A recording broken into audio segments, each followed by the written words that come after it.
Glorious coaching centre के YouTube channel पर एक बार आपका फिर स्वागत है। मैं आपका मित्र ताज। प्रीवियस क्लास में हम लोग चर्चा कर रहे थे अलंकार के बारे में। उसी क्लास को हम आगे और बढ़ाएंगे और ये हमारा पार्ट 2 है और पार्ट 1 की चर्चा हम प्रीवियस क्लास में कर चुके हैं। यदि हमारे पार्ट 1 को नहीं देखे तो प्लेलिस्ट में जाएंगे, वहाँ पर हिंदी व्याकरण करके एक सेशन बना हुआ है, वहाँ पर से आप पार्ट 1 को देख लेंगे ताकि पार्ट 2 आपको समझने में लाभकारी होगा। यदि आप हम चैनल पर पहली बार विजिट किए तो हमें सब्सक्राइब करेंगे, साथ ही बेल आइकन भी प्रेस करेंगे ताकि आपको समय समय क्लास के नोटिफिकेशन मिलते रहे। तो हम जैसे कि बात की थी अलंकार किसे कहते हैं, तो अलंकार जिस प्रकार से मनुष्य अपने आप को अच्छा दिखने के लिए सजावट करता है, आभूषण गहने पहनता है, उसी प्रकार से काव्य अपनी कविताओं में, अपने काव्य में सुंदरता पैदा करने के लिए, जिससे श्रोता को अपनी ओर आकर्षित करे, तो इसके लिए वो उसमें काव्य में क्या करता है, लचीला लाने के लिए उन्होंने वो अलंकार का प्रयोग करता है। तो इस प्रकार से हम लोग अलंकार को पढ़ चुके थे। तो अलंकार के 2 भाग होते हैं आमतौर पर, एक शब्द अलंकार होता है, एक क्या होता है, शब्द अलंकार होता है। उसके बाद में हमारा एक अर्थ अलंकार होता है। तो प्रीवियस क्लास में हम लोग शब्द अलंकार के बारे में पढ़ चुके थे, जिसमें हम लोग शब्द के आधार पर, यानी शब्द के आधार पर जब हम वाक्य में, काव्य में जब हम उसमें हम लोग अलंकारित करते हैं तो उसको हम लोग शब्द अलंकार कहते हैं। उसके हम लोग 3 प्रकार पढ़े थे आमतौर पर। अनुप्रास अलंकार पढ़े थे, उसके बाद में यमक अलंकार और श्लेष अलंकार के बारे में पढ़ चुके थे। अनुप्रास अलंकार क्या था, जब उसमें वर्णों की आवृत्ति हो रही थी, यानी एक ही वर्ण की बार बार आवृत्ति हो रही थी या एक से अधिक बार आवृत्ति हो रही थी, उसको हम लोग अनुप्रास अलंकार कहे थे। उसके बाद आया था यमक अलंकार का। तो यमक अलंकार में क्या था, शब्द जो थे, एक ही प्रकार के शब्द एक से अधिक बार आते थे और हर एक बार शब्द के अलग अलग अर्थ होते थे, उसको हम लोग क्या बोलते थे, यमक अलंकार कहते थे। किसे क्या कहते थे, यमक अलंकार कहते थे। तीसरा हमारा जो प्रकार था शब्द अलंकार में, वो हमारा श्लेष अलंकार था। तो श्लेष अलंकार में क्या थे कि एक ही शब्द के अलग अलग अर्थ लिए गए थे, यानी एक ही शब्द के अलग अलग संदर्भ में उसके अलग अलग अर्थ लिए गए थे, उसको हम लोग श्लेष अलंकार कहे थे। तो हम लोग 3 अलंकार के बारे में पढ़ चुके हैं जो हमारा शब्द अलंकार के अंतर्गत आया था, और आज हम पढ़ने वाले हैं अर्थालंकार। देखिए अर्थालंकार नाम से स्पष्ट हो रहा है, यानी कहने का मतलब वह अर्थ में चमत्कार उत्पन्न करने वाले अलंकार को अर्थालंकार कहते हैं। यहाँ पर हम लोग अर्थ के में चमत्कार उत्पन्न होगा। इसे प्रीवियस क्लास हम लोग पढ़े थे शब्द अलंकार, वहाँ पर शब्द के जरिए हम लोग काव्य में क्या किए थे, चमत्कार पैदा किए थे, यानी उसमें हम लोग लचीलापन पैदा किए थे, मनमोहक पैदा किए थे, जिससे जो होंगे श्रोता होंगे वो उसके और क्या हो जाएंगे, आकर्षित हो जाएंगे। लेकिन यहाँ पर हम लोग अर्थालंकार की बात करें तो यहाँ पर अर्थ से हम लोग श्रोता को अपने मनमोहक करने का प्रयास करेंगे, यानी अपनी ओर खींचने का प्रयास करेंगे। इस अलंकार में अर्थ के माध्यम से काव्य के संदर्भ में वृद्धि की जाती है, यानी उसके संदर्भ में, उस खूबसूरती में क्या की जाती है, वृद्धि की जाती है। अगर हम बात करें पाठ्यक्रम के अनुसार बात करें तो अर्थालंकार के 5 भेद निर्धारित किए गए हैं और हम उन्हीं भेद के बारे में इसमें पढ़ने वाले हैं। कितने भाग में बांटा गया है, पाठ्यक्रम के अनुसार 5 भाग में बांटा गया है अर्थालंकार को, उसी के बारे में हम पढ़ेंगे। तो हम जानते हैं पहला अलंकार जो हम लोग को पढ़ना है वो हमारा उपमा अलंकार है। कौन सा पढ़ना है हमको, उपमा अलंकार हमको पढ़ना है। ये हमारा अर्थ अलंकार के अंतर्गत आएगा। फिर हमारा रूपक अलंकार आएगा, उसके में उत्प्रेक्षा अलंकार आएगा, उसके बाद में अतिशोक्ति अलंकार होगा, और 5वां हमारा होगा मानवीकरण अलंकार होगा। यानी मानवीकरण अलंकार, ये हमारे 5 अलंकार होंगे जो अर्थ अलंकार के अंतर्गत हम पढ़ने वाले हैं। तो शुरुआत करते हैं। पहला हमारा है उपमा अलंकार। देखिए नाम से स्पष्ट, उपमा का मतलब होता है उससे तुलना करना या उससे एग्जाम्पल देना। तो उपमा अलंकार क्या है इसको भी जानते हैं। देखिए उपमा अलंकार जब काव्य में किसी वस्तु या व्यक्ति की तुलना किसी अत्यंत प्रसिद्ध वस्तु या व्यक्ति से की जाती है तो उसे हम उपमा अलंकार कहते हैं। यहाँ पर क्या की जा रही है, यानी किसी भी काव्य को अगर किसी प्रसिद्ध यानी फेमस व्यक्ति के साथ में तुलना की जाए, कंपेयरिंग की जाए, मिसाल दी जाए, तो उसको हम लोग उपमा अलंकार कहते हैं। क्या कहते हैं, उपमा अलंकार कहते हैं। जब काव्य में किसी व्यक्ति प्रसिद्ध हो और उससे उसके कंपेयर किया जाए, उससे तुलना की जाए, तो उसको हम लोग उपमा अलंकार कहेंगे। जैसे एग्जाम्पल की बात करें तो पीपर पात सरिस मंडोला, क्या लिखा हुआ है, पीपर पात सरिस मंडोला। अब इसमें हम लोग जानेंगे कौन सा उपमेय है और कौन सा उपमान है, क्योंकि उपमेय और उपमान जानना सबसे इंपॉर्टेंट होता है, क्योंकि जब तक हम उपमेय उपमान के बारे में नहीं जानेंगे तब तक हम लोग उपमा अलंकार को स्पष्ट रूप से नहीं समझ सकते हैं। देखिए यहाँ पर ध्यान दीजिएगा, यह मन के डोलने की तुलना पीपल के पत्ते से की गई है, अतः यहाँ पर उपमा अलंकार है। अब कंपेयरिंग की गई है, यानी मन कैसे डोल रहा है, तो पीपल के पत्ते की तरह डोल रहा है। मन कैसे डोल रहा है, पीपल के पत्ते की तरह डोल रहा है, इसलिए यहाँ पर कंपेयरिंग किया गया है, मन को पत्ते से किया गया है, इसलिए इसको हम कौन सा बोलेंगे, उपमा अलंकार कहेंगे, उपमा अलंकार कहेंगे। अब यहाँ बात करें उपमा अलंकार के अंग इस अलंकार के 4 अंग होते हैं। अब उपमा अलंकार के पार्ट्स भी होते हैं, जिसमें हम लोग उपमेय उपमा की बात करेंगे कि आखिर हम लोग उपमेय किसको कहेंगे और उपमा किसको कहेंगे। तो हम लोग जान गए हैं कि यहाँ पर क्या किया गया है, मन की तुलना पीपल के पत्ते से की गई, इसलिए इसको हम क्या बोलेंगे, उपमा अलंकार कहेंगे। अब देखिए उपमा की बात करें तो यहाँ पर उपमेय जिसकी उपमा दी जाती है, यानी जिसकी उपमा दी जाती है उसको हम लोग उपमेय कहते हैं। उपयुक्त पंक्ति में मन उपमेय है, यानी मन की तुलना की गई है, किससे की गई है, पत्ते से की गई है। तो मन यहाँ पर जो होगा उपमेय होगा और पत्ते जो होंगे हमारा क्या होंगे, उपमा होंगे। अब देखिए उपमा जिस प्रसिद्ध वस्तु या व्यक्ति से उपमा दी जाती है, यानी कहने का उपमा हम उसको बोलेंगे जिससे उसको कंपेयरिंग किया गया, जैसे तुलना की गया। जैसे में हम लोग मन की बात करें तो मन को पीपल के पत्ते से तुलना की गई है, तो पीपल का जो पत्ता होगा वो हमारा उपमा होगा और उपमेय जो होगा मन होगा। ठीक है। तीसरा बात करें तो इसमें और डोला गया है सामान्य धर्म की बात करें तो उपमेय उपमान की वह विशेषता है जो दोनों में एक समान है, यानी कहने का मतलब तुलना ऐसा किया गया है जिससे उपमेय और उपमान की विशेषता जो है, सामान्य गुणधर्म जो है वो एक समान है। उदाहरण के लिए बात करें तो डोलना क्या है, समान धर्म है, यानी डोलना क्या हुआ, समान, यानी मन भी डोल रहा है और पत्ते भी डोल रहा है। ध्यान सुनिएगा क्या बोल रहे हैं यहाँ पर, समान अर्थ इसलिए है क्योंकि मन भी डोल रहा है और पत्ते भी डोल रहा है। तो हमने मन को पत्ते, पीपल के पत्ते से तुलना किया, और समान धर्म की बात करें तो डोलना, उस दोनों में सामान्य अर्थ डाला गया, यानी सामान्य प्रवृत्ति भी हम अगर कह सकते हैं तो कोई गलत इसमें नहीं होगा। वाचक शब्द की बात करें, कुछ सूचक शब्द लगा होता है जिससे हम लोग उपमा अलंकार को पकड़ सकते हैं। बहुत इंपॉर्टेंट है, आप ध्यान से सुनिएगा। यानी हम उपमा अलंकार को उसके अवयव के जरिए भी उसको हम क्या कर सकते हैं, पहचान सकते हैं। वाचक शब्द वे शब्द है जो उपमेय और उपमान की समानता प्रकट करती है। समानता करने का मतलब वह जो उपमेय होती है और उपमा दोनों की समानता प्रकट करने के लिए कुछ वाचक शब्द लगा रहता है, जिससे आप डायरेक्टली वे में आप उसको अलग कर पाएंगे, या कहे तो हम अलंकार को आप पकड़ पाएंगे। उपयुक्त उदाहरण में सरिस जो है ये वाचक शब्द है, यानी हमने अभी जो बोला था वहाँ पर जब संपंक्ति पढ़े थे वहाँ पर सरिस शब्द जो है वो हमारा क्या है, ये वाचक शब्द है। और क्या क्या वाचक शब्द हो सकते हैं ये भी ध्यान दीजिएगा। सा भी हो सकते हैं, सम, सी, सरिस, उसके अन्य में इब, उसके अन्य में समाना आदि कुछ अन्य वाचक शब्द है। यानी इसके अलावा आपको ये शब्द भी आपको मिलने को मिलेगा, यानी सरिसा, इब, समाना, सम, सी और सा, ये भी आपको वाचक शब्द मिलेगा जब हम उपमेय और उपमान में के समानता को बताने के लिए प्रयुक्त किया जाता है। आगे बढ़ेंगे, अब एग्जाम्पल की बात करेंगे, और एग्जाम्पल से आप ज़्यादा बेहतर उपमा अलंकार को समझ पाइएगा। सबसे पहले हम आपसे पूछना चाहते हैं कि आप उपमेय और उपमान को समझ गए हैं। उपमेय और उपमान को देखिए, उपमान और उपमान, देखिए उपमेय और उपमान को समझिएगा। देखिए उपमेय उसको बोल, जैसे अगर हम कह दें, अगर किसी लड़की को हम देखते हैं बोलते हैं कि इसकी सुंदर जो है वो चांद की तरह है, तो यहाँ पर जो लड़की की जो सुंदर है वो हमारा उपमेय हो जाएगा। लड़की की सुंदर क्या होगा, हमारा उपमेय हो जाएगा, और चांद की जो सुंदर होगा वो क्या हो जाएगा, उपमान होगा। कहने का मतलब क्या बोले हम, वो लड़की की सुंदर क्या होगा, उपमेय हो जाएगा, और उस चांद की सूरत जो होगा वो हमारा उपमान हो जाएगा। तो यहाँ पर जो हम सेंटेंस बोले हैं, लड़की की जो सुंदर है वो चांद के बराबर है या चांद सा है, तो यहाँ पर भी हमारा उपमा अलंकार आएगा। क्या आएगा, हमारा उपमा अलंकार आएगा। अब एग्जाम्पल की बात करें तो मुख मयंक सम मंजू मनोहर, क्या लिखा हुआ है, मुख मयंक सम मंजू मनोहर। अब यहाँ पर उपमेय उपमान समझते हैं। देखिए यहाँ पर उपमेय की बात करें तो मुख है, मुख का मतलब होता है मुंह। देखिए उपमेय क्या है, यहाँ पर मुख है, और उपमान हमारा मयंक है, मयंक। ठीक है, समझ में आ रहा है आपको, उपमेय हमारा क्या है, मुख है, और उपमान हमारा मयंक है। और साधारण धर्म की बात करें तो मंजू मनोहर जो हमारा है वो क्या है, हमारा सामान्य धर्म है।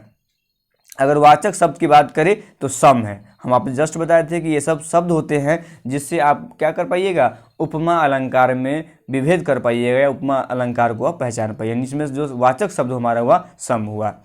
नेक्स्ट बात करें, यहाँ पर नेक्स्ट बात करें, हाय हाय फूल सी कोमल बच्ची, हाय फूल सी कोमल बच्ची हुई राख की ढेरी थी। क्या हो गई, यानी हाय फूल सी कोमल बच्ची हुई राख की ढेरी थी। अब इसमें देखिए उपमेय जो हमारा बच्ची हो गया और उपमान हमारा क्या हो गया, फूल हो गया। देखिए यहाँ पर समझिएगा, पहले उपमेय हमारा क्या होगा, बच्ची हो गया, और उपमान जो हमारा हुआ वो फूल हो गया। और साधारण धर्म की बात करें तो कोमल, बच्ची भी कोमल है, फूल भी कोमल है, यानी दोनों में जो कॉमन मिल रहा है उसका जो गुण धर्म साधारण हुआ कोमल हुआ। और दोनों में जो ऐसे शब्द सूचक जिसकी बात करें जो दोनों में समानता बताने के लिए की जाती है उसी को हम लोग वाचक शब्द बोलते हैं। यहाँ पर वाचक शब्द क्या लगा हुआ है, सी लगा हुआ है। इसी प्रकार से हम लोग उपमा अलंकार को समझ पाएंगे। उपमेय, उपमान और साधारण धर्म, अगर उसके बाद में वाचक शब्द अगर समझ जाते हैं तो आप कभी भी उपमा अलंकार में कभी भी गलत नहीं करेंगे।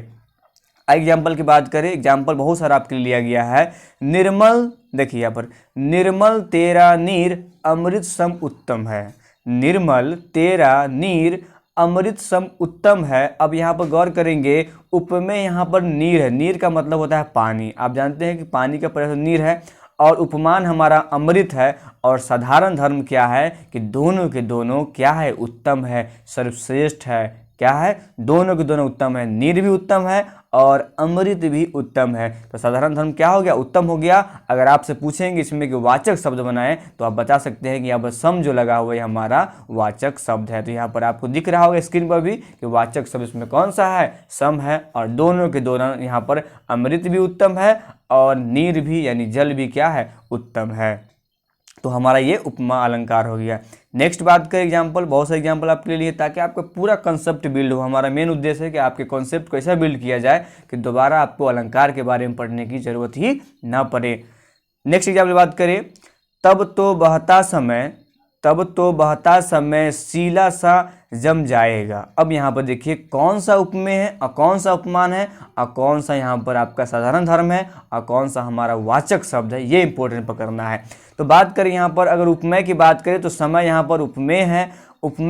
और उपमान की बात करें तो सीला हमारा क्या है, यहाँ पर सीला जो हमारा है उपमान है, क्योंकि सीला की तुलना किससे की गई है, तो उपमेय से की गई है। यानी उपमेय समय की तुलना सीला से की गई है। ठीक है। अगर साधारण धर्म की बात करें तो दोनों के लिए जम या ठहरा जाना, यानी सीला भी क्या होता है, जमा हुआ रहता है, और आप जानते हैं समय भी क्या होता है, जमा सा है। अब दोनों में तुलना क्या किया गया है, तो सा हमारा जो है वो वाचक शब्द है जो दोनों को एक साथ लाने का काम कर रहा है। आई होप कि आप समझते हो जा रहे हैं। नेक्स्ट बात करें, नेक्स्ट हमारा जो है एग्जाम्पल की बात करें तो ये भी एग्जाम्पल आप जान लीजिए। उषा सुनहले तीर बरसती, उषा सुनहले तीर बरसती जय लक्ष्मी से उदित हुई। अब यहाँ पर गौर करेंगे, सी आपको दिख रहा है कि यहाँ पर कौन सा है, वाचक शब्द है, और उषा जो हमारा है उपमेय है।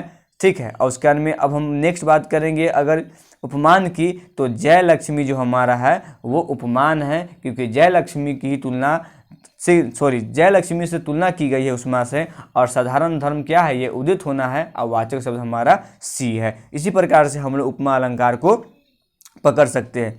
नेक्स्ट एग्जाम्पल की बात करें तो नेक्स्ट एग्जाम्पल हमारा है, बदबू कोमल कमल से जगजननी के पाँव। बदबू क्या है,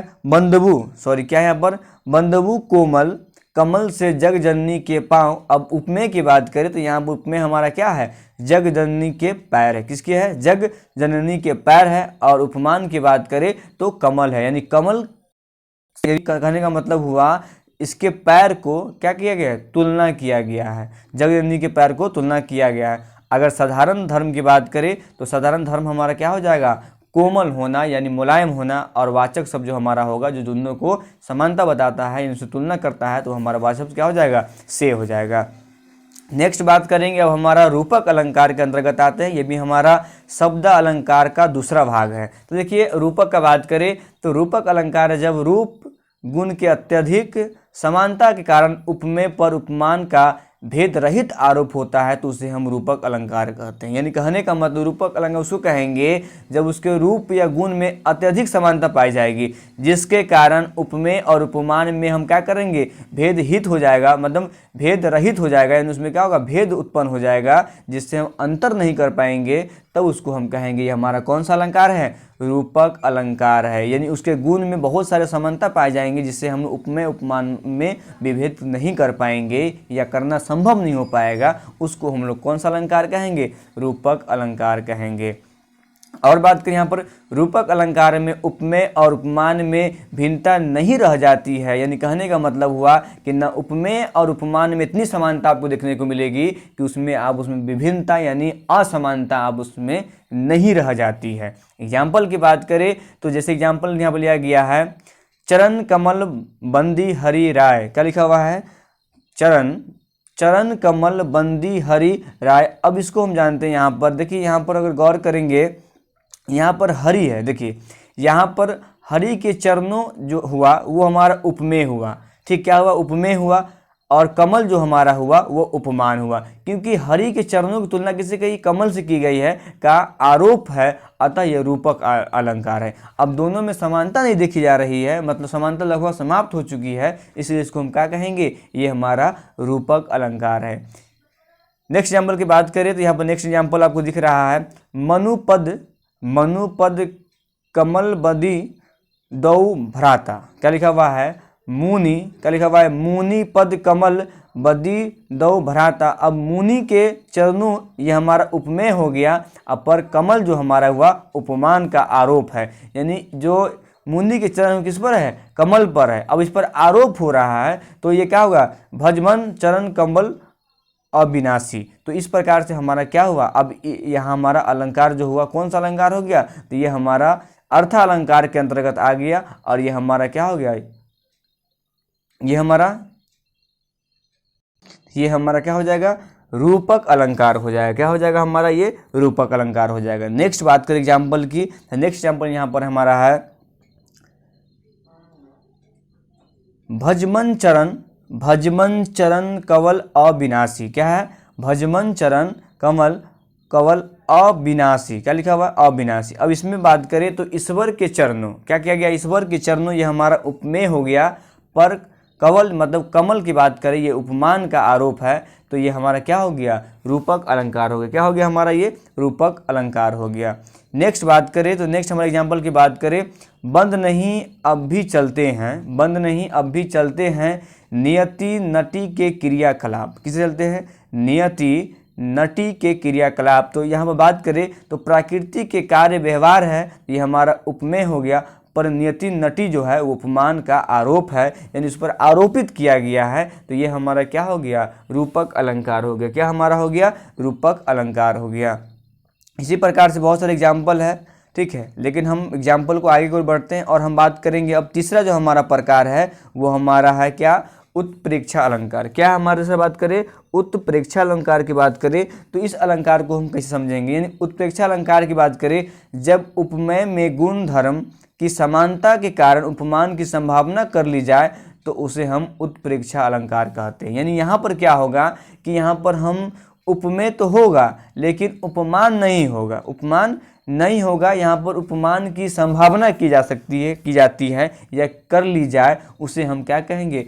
उत्प्रेक्षा अलंकार कहेंगे। क्या हम बोले? यहाँ पर उपमेय होंगे लेकिन उपमान की हम लोग क्या करेंगे? संभावना कर लेंगे कि यहाँ पर उपमान की ज़रूरत है या इस प्रकार के उपमान यहाँ पर लगाए जा सकते हैं, उसे हम कहेंगे उत्प्रेक्षा अलंकार कहेंगे। एग्जाम्पल की बात करें तो एग्जाम्पल सब ज़्यादा बेहतर समझेंगे। कहती हुई यू उत्तरा के नेत्र जल से भर गए, हिम कणों से पूर्ण मानो हो गए पंकज नए। कहती हुई यूं उत्तरा के नेत्र जल से भर गए, हिम कणों से पूर्ण मानो हो गए पंकज नए। अब इसकी बात करें तो यहाँ पर गौर से देखेंगे कि यहाँ पर जो है, यहाँ उत्तरा के जल के मतलब हुआ आंसू भरे नयनों, ये हमारा क्या हो गया? उपमेय हो गया। में हिम कणों से परिपूर्ण कमल, उपमान की संभावना प्रकट की गई है, तो यहाँ पर उत्प्रेक्षा अलंकार है। यानी कहने का मतलब हिम कणों से परिपूर्ण कमल, अब कमल का जिक्र नहीं किया गया है, लेकिन ये उपमान होने की क्या है? संभावना प्रकट की गई, इसलिए हमारा क्या हुआ? उत्प्रेक्षा अलंकार हो गया। अब ध्यान देंगे यार, उत्प्रेक्षा की पहचान जो है वो मनहु, मानो, जानो, जनहु, जेव, जनु आदि वाचक शब्दों से किया जाता है। यानी ये शब्द आपको मिले तो आप उत्प्रेक्षा अलंकार कहेंगे। क्या कहेंगे? ये आपको मिलेगा मनहु, मानो, जानो, जनहु, जयो, जनु आदि वाचक शब्द आपको मिलेगा, तो आप पहचान जाइएगा कौन सा अलंकार है? ये आपका उत्प्रेक्षा अलंकार है। ठीक है, अन्य उदाहरण की बात करें तो अन्य उदाहरण हमारा क्या है, देखिए यहाँ बात करें तो धाय धाम काम सब त्यागी, मनु रंक निधि लुटन लागी। अब यहाँ बात करें, यहाँ राम के रूप में संदर्भ है तो ये उपमेय है, में निधि जो हमारा है वो उपमान की संभावना है। क्या है, निधि की संभावना है, इसलिए इसको हम क्या कहेंगे, ये हमारा कौन सा अलंकार है, तो उत्प्रेक्ष अलंकार है। नेक्स्ट बात करें, नेक्स्ट एग्जाम्पल की बात करें तो दादुर धुनी चहु दिशा सुहानी, वेद पढ़िए जनु बटु समुदायी। अब यहाँ बात करें तो यहाँ पर मेढकों की आवाज़ जो है, मेढकों की आवाज़ जो है वो हमारा उपमेय है, में ब्रह्मचारी समुदाय द्वारा वेद पढ़ने की संभावना प्रकट की गई है, इसलिए हमारा उत्प्रेक्ष अलंकार होगा। उसी प्रकार से बहुत सारे एग्जाम्पल आपको दिए गए हैं। अब हम आगे की ओर बढ़ेंगे और जो हमारा नेक्स्ट अलंकार जो है उसको भी हम जान लेते हैं। देखिए अलंकार की बात करें तो अलंकार आपको बार बार रिवीजन करना पड़ेगा, तब जाके आप अलंकार को ज़्यादा बेहतर समझ पाइएगा। अब चौथा नंबर की बात करें तो चौथा नंबर जो हमारा शब्द अलंकार के अंतर्गत आएगा वो हमारा कौन सा अलंकार है, तो अतिशोक्ति अलंकार है। कौन सा अलंकार है, अतिशोक्ति अलंकार है। इसको भी जान लेते हैं। जहाँ किसी व्यक्ति वस्तु आदि को गुण रूप संदर्भ आदि का वर्णन इतना चढ़ा बढ़ाकर कर दिया जाता है जिससे आपका विश्वास करना कठिन हो जाए। यानी कहने का मतलब इसमें किसी काव्य को या किसी रचना को इतना चढ़ा बढ़ा दिया जाता है उसके गुण को कि उस पर विश्वास करना बहुत कठिन हो जाता है, उसे ही हम अतिशोक्ति अलंकार कहते हैं। सबसे आसान समझना है कि यहाँ पर इतना बढ़ा दिया जाएगा कि आप उसको विश्वास करने में आप समर्थ नहीं होगा, विश्वास उसको नहीं करेंगे, उसी को हम लोग अतिशोक्ति अलंकार कहते हैं। एग्जाम्पल की बात करेंगे, एक दिन राम पतंग उड़ाई देवलोक में पहुंच गई। अब देखिए यहाँ पर राम पतंग उड़ा रहे हैं तो वो सीधे देवलोक में पहुंच रहे हैं, तो ये क्या है, बढ़ा चढ़ा के बात कर दिया गया है कि नहीं। यानी यहाँ राम द्वारा पतंग उड़ाने का वर्णन तो ठीक है, पर पतंग को उड़ते उड़ते स्वर्ग में पहुंच जाने का वर्णन बहुत बढ़ाकर किया गया है, इस पर विश्वास करना कठिन हो रहा था, अतिशोक्ति अलंकार है। यानी यहाँ पर राम द्वारा पतंग उड़ाया गया ये तो ठीक है, लेकिन पतंग उड़ते उड़ते स्वर्ग में पहुंच गया, ये बढ़ा चढ़ा कितना कह दिया गया जिस पर हम विश्वास नहीं कर सकते, इसलिए इसका नाम क्या हुआ, अतिशोक्ति अलंकार हुआ। क्या हुआ, अतिशोक्ति अलंकार हुआ। ठीक है, नेक्स्ट बात करें तो नेक्स्ट यहाँ पर एग्जाम्पल की बात करें, देख लो साकेत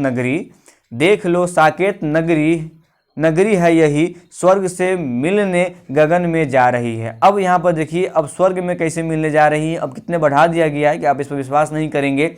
यहाँ साकेत नगरी की तुलना स्वर्ग की समृद्धि से करने का अतिशोक्ति वर्णन है। यानी हम साकेत नगरी को हम किस प्रकार से हम लोग स्वर्ग की समृद्धि से तुलना कर सकते हैं, तो ये भी क्या अविश्वसनीय है, इसलिए हमारा क्या होगा, अतिशोक्ति अलंकार होगा। नेक्स्ट बात करें, हनुमान की पूंछ में लगन न पाई आग, शीघ्री लंका जल गई, गए निशाचर भाग। अब यहाँ पर गौर करेंगे कि हनुमान के पूंछ से पूरे लंका में जल गई और भागे, निशाचर का मतलब होता है रावण या राक्षस भाग गया, ये भी अतिशोक्ति अलंकार है। यानी कहने का मतलब हुआ हनुमान की पूंछ में आग लगाने से पूर्व ही सोने की लंका को जलकर राख होने की अतिशोक्ति है। यानी पूंछड़ी में आग भी लगी और पूरे लंका भी जल गया और वो हनुमान को आग जलाया भी नहीं, तो ये भी अतिशोक्ति के अंतर्गत आएगा जिस पर लोग विश्वास नहीं करेगा।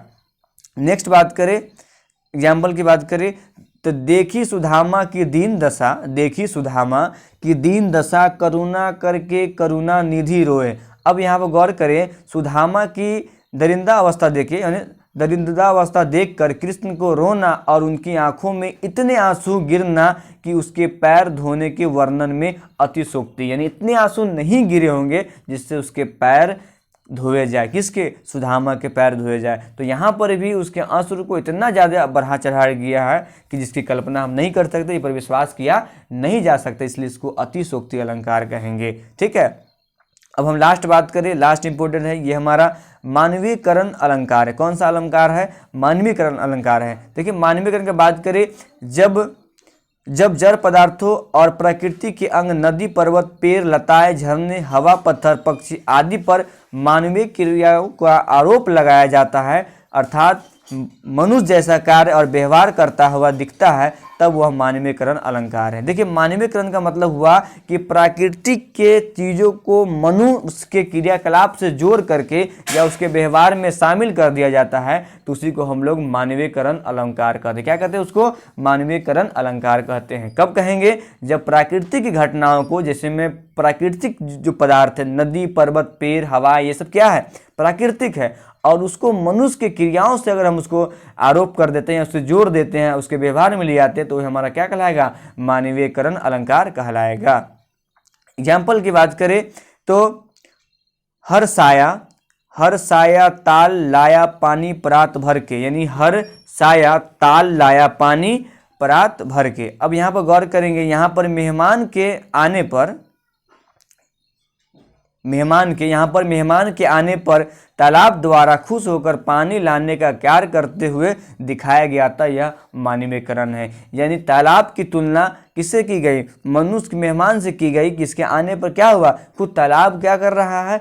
पानी का कार्य कर रहा है, लाने का कार्य कर रहा है, इसलिए इसको हम कहेंगे ये मानवीयकरण अलंकार है, क्योंकि प्राकृतिक को मनुष्य के साथ जोड़ के उसको मानवीयकरण रूप में ढाला गया है, यानी मानव के लिए डाला गया है, इसलिए इसको मानवीयकरण कहेंगे। नेक्स्ट बात करें एग्जाम्पल की, है मसे भीगती गेहूं की तरुनाई फूटी आती है।